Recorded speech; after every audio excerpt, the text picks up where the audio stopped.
आपकी खुशी में, आपके गम में, आपकी आंसुओं में, आपकी मुस्कुराहटों में, आपके आज में, आपके कल में, आपके साथ होगी एक कहानी और मैं। आइए सुनते हैं सुभद्रा कुमारी चौहान जी की लिखी कहानी रूपा, मेरी यानी मंजू की आवाज़ में। असमय की घंटी ने सभी को बेचैन सा कर दिया। अभी आधा घंटा भी नहीं हुआ, मैट्रन जेल बंद करके गई है। फिर तुरंत ही वो घंटी कैसी? जेल जीवन से घबराई हुई बहनों ने सोचा, शायद उनकी ही रिहाई का फरमान आया हो, जिनके मुलाकाती बहुत दिनों से ना आए थे। उन्होंने अंदाज़ा लगाया, शायद उनसे कोई मिलने आया है। जिन्हें किसी तरह के सामान की प्रतीक्षा थी, उन्होंने समझा कि उनका सामान ही आया होगा। मेरी 3 साल की बेटी ममता दौड़ती हुई आई और मेरे गले से लिपटकर बोली, अम्मा उठो, चलो, घंटी बजी है, फाटक खुलेगा। आज तो हम लोग भी छूटने वाले हैं। मैं अच्छी तरह जानती थी कि उसकी आशा कितनी निराधार है, फिर भी उसका मन रखने के लिए उसके साथ फाटक की ओर चल पड़ी। जमादारिन जल्दी जल्दी अपना पल्ला संभालती हुई आई। ताला खोलकर उसने फाटक खोल दिया। असिस्टेंट जेलर के साथ एक 24-25 साल की स्त्री अंदर आई और एक तरफ चुपचाप खड़ी हो गई। उसके साफ कपड़े और गंभीर मुद्रा से बहुत सी बहनों ने अंदाज लगाया कि ये भी शायद राजबंदिनी है। जेलर ने जमादारिन को बुलाया और उसे धीरे धीरे समझाकर चला गया। जमादारिन ताला बंद करके अंदर आई। अपने हाथ की छड़ी से उस नई आई हुई स्त्री को मारती हुई बोली, चल हरामजादी, बच्चे को मारना ही था तो उसे पैदा क्यों किया था? मार से वो स्त्री तिलमिला सी उठी, फिर भी जमादारिन के आगे आगे जल्दी जल्दी चल पड़ी, शायद इस डर से कि कहीं दूसरा प्रहार भी न हो जाए। परंतु जमादारिन को इतने ही से संतोष कैसे हो जाता? उसने और भी जोर से मारते हुए और भी अश्लील गालियां देते हुए कहा, आंख दिखाती है रंडी, देख तो नंबरदारिन, उधेड़ ले चमड़ी राण की और गुनहखाने में बंद कर दे। अब मुझसे ना सहा गया। मैंने कहा, जमादारिन, मैट्रिन ऐसा करे तो करे, पर तुम बाल बच्चे वाली स्त्री ठहरी, तुम किसी पर बिना जाने क्यों हाथ उठाती हो? जमादारिन का स्वर उसी समय बदल गया।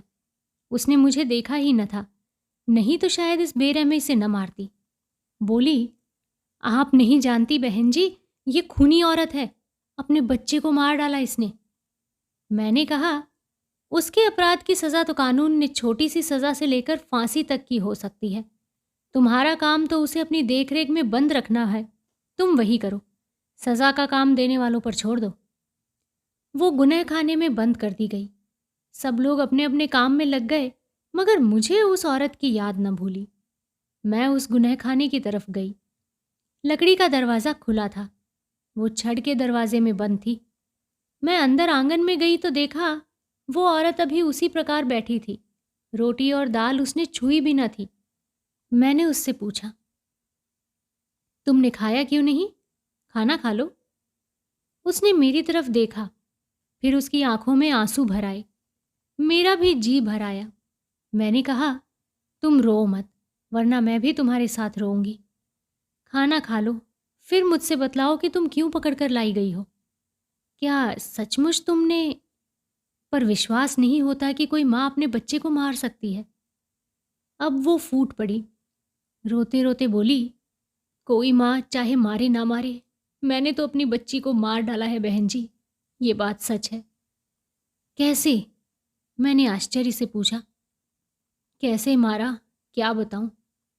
और वो फूट फूट कर रोने लगी। मैं उसके पास बड़ी देर तक खड़ी रही।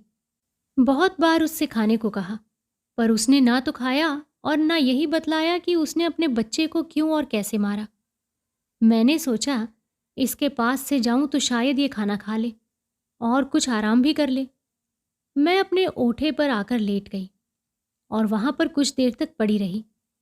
एकाएक फाटक की घंटी बजी और फाटक खुला। मैंने देखा कि 2 स्त्रियां रूपा को कहीं लिए जा रही हैं। पास ही खड़ी हुई कैदिन ने पूछा, रूपा को कहाँ लिए जा रहे हैं ये लोग? वो धीरे धीरे बोली, खूनी औरत है ना, इसलिए फांसी वार्ड में ले जा रहे हैं। रूपा चली गई, पर मुझे उसका रोना, उसकी विषाद भरी आंखें, उसका चेहरा भूलता न था। मन कहता था कि वो हत्यारिन नहीं है, पर मेरी आंखों के सामने वो फांसी वार्ड में गई, हत्या के जुर्म में पकड़ कर आई। फिर अविश्वास के लिए कहाँ जगह थी। धीरे धीरे मैं रूपा को भूल चली थी। एक दिन अखबार के एक समाचार ने उस याद को ताज़ा कर दिया। समाचार था, गांव में रूपा नाम की स्त्री अपनी 6 साल की बच्ची को लेकर कुएं में कूद पड़ी।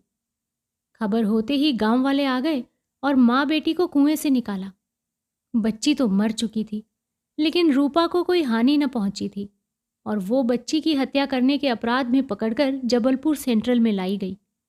बच्ची को लेकर वो कुएं में क्यों कूदी, इसका कारण अज्ञात है। मैंने अखबार पढ़ा और जान गई कि हत्यारिन रूपा है।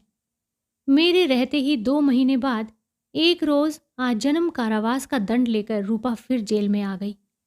दयालु मजिस्ट्रेट ने उसे फांसी न देकर आजन्म कारावास की सजा दी थी। रूपा सब स्त्रियों के साथ जेल में काम करती, मगर चेहरे पर विषाद की छाया बनी ही रहती। एक दिन मैं बीमार पड़ी और वो मेरे पास सेवा शुश्रूषा के लिए भेजी गई। मैं करीब करीब 2 महीने बीमार रही। अस्पताल में मैं अकेली अपनी बच्ची के साथ रहती थी। रूपा दिन रात मेरे पास रहती। मेरी बच्ची को वो बहुत ज़्यादा प्यार करने लगी थी। बच्ची भी उसे घड़ी भर भी न छोड़ती थी। आश्चर्य तो ये था कि मेरी बच्ची साफ साफ बोल न पाती थी, फिर भी रूपा उसकी सब बातें समझ लेती थी। एक दिन किसी ने बच्ची ममता को साफ न बोलने के लिए चिढ़ा दिया था और बेचारी उदास होकर सो गई थी। इसी चिंता में मुझे नींद न आ रही थी। जेल में एक बच्चा और था। उसे जेलवासिनी बहनें बहुत प्यार से रखती, उसके साथ खेलती, बातें करती, पर ममता साफ न बोल पाती थी, इसलिए उससे कोई बोलता न था, उसे प्यार भी न करता। यहाँ तक कि खेलने के लिए सुंदर सुंदर खिलौने, फल, मिठाई उस बच्चे को दिए जाते और ममता खड़ी खड़ी टुकुर टुकुर देखा करती और फिर रोती हुई दौड़कर मेरे पास आती और कहती, अम्मा, भाभी ने बाबा को तस्वीर की किताब दी है, मिठाई भी दी है, अम्मा मुझे भी तस्वीर की किताब मंगा दो। जेल में वो चीज़ें मैं कैसे उसे उसी समय मंगा कर दे सकती थी। कम से कम मेरे साथ तो जेल में यही होता था कि एक चीज़ 15 दिन पहले कहने पर मिलती थी। ऐसी बातें प्रायः हो जाया करती थीं और इन्हीं कारणों से मैं बहुत दुखी रहा करती थी। उस दिन भी ऐसा ही कोई कारण था और मैं न सो सकी। रूपा मेरे पास आई और बोली, हाथ पैर दबा दूं बहन जी, आपको नींद नहीं आती? मेरे बहुत रोकने पर भी रूपा मेरे पैर दबाने लगी। मैंने उसका हाथ पकड़कर उसे अपने पास बिठा लिया और कहा, रूपा, आज तुम मुझे बताओ कि तुम बच्ची को लेकर कुएं में क्यों कूदी थी? वो बैठ गई। उसके चेहरे का विषाद कुछ गहरा हो गया। बोली, बहन जी, मेरी गोपा इसी तरह थी जैसी आपकी ममता है। आपने बम्बई जाकर सैकड़ों रुपए खर्च करके ममता का मुंह ठीक करवा लिया है, पर मेरे पास रुपया कहाँ से आता? गोपा का बाप कहता था, खूब रुपया कमाकर अपनी गोपा को बम्बई ले जाकर ऑपरेशन करा देंगे, तब सब ठीक हो जाएगा। और इसीलिए खूब रुपया कमाने के लिए वो लड़ाई पर चला गया। तब से उसकी कोई खबर नहीं मिली। इधर मैं अकेली और ज़रा सी गोपा। मैं जहाँ मेहनत मजूरी को जाती, वहीं बच्चे और कई बड़े बड़े लोग तक गोपा को साफ न बोलने पर चिढ़ाया करते। लड़की चिढ़ती, दिन भर रोती, मैं उसका मुंह पकड़ती। बिना मेहनत मजूरी के काम न चलता और जहाँ जाती वहीं ये बात होती। जिस दिन मैं कुएं में कूदी थी, उसके एक दिन पहले मैं एक जगह मजूरी के लिए गई थी। ऊपर मैं कुछ काम कर रही थी और वहीं जीने पर गोपा एक लकड़ी लिए बैठी थी। नीचे मोहल्ले भर के 10-12 लड़के लड़कियां उसे चिढ़ा रहे थे।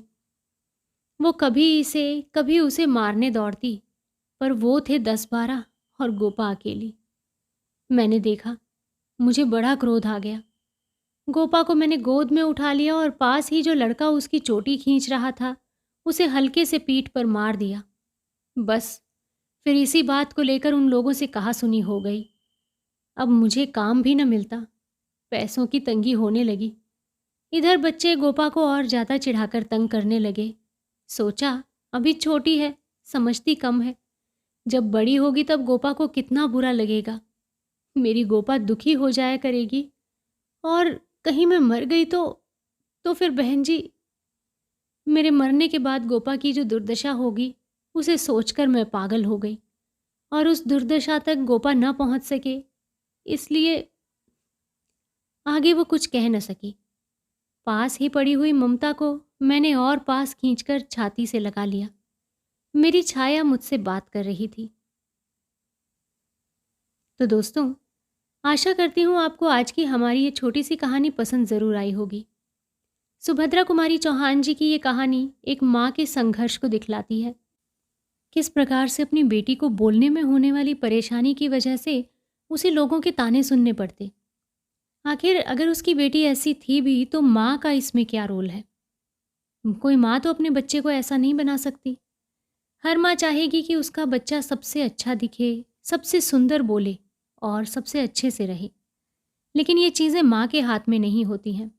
भगवान की देन है कि वो बच्चे को किस रूप में भेजते हैं और हर माँ का दिल इतना बड़ा होता है कि माँ उस बच्चे को उसी रूप में बहुत ही भली भांति अपना लेती है।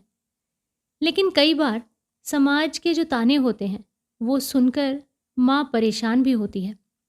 हमारी इस कहानी में भी जो माँ थी वो सामाजिक तानों से इतनी परेशान हो गई थी कि उसे लगा कि ये लोग शायद उसकी बेटी को बड़ा होने पर तो जीने ही नहीं देंगे। और इसी दिन एक दिन परेशान होकर वो अपनी बेटी को लेकर कुएं में कूद गई। उसके बाद में उसे जेल लेकर गए और जब कोई ये सुनता कि इसने अपनी बच्ची का कत्ल किया है तो उसे एक बार को तो विश्वास ही नहीं होता था कि कोई माँ आखिर अपने बच्चे को कैसे मार सकती है। तो चलिए दोस्तों, आपकी इस कहानी के बारे में क्या राय है मुझे कमेंट सेक्शन में ज़रूर बताइएगा। साथ ही अगर आपको इस कहानी का वाचन पसंद आया है तो मेरे इस चैनल को सब्सक्राइब ज़रूर कीजिएगा। जल्दी ही आपसे फिर से मुलाकात होगी एक नई कहानी के साथ। तब तक के लिए आप अपना और अपने पूरे परिवार का ध्यान रखिए, खुश रहिए और स्वस्थ रहिए। नमस्कार।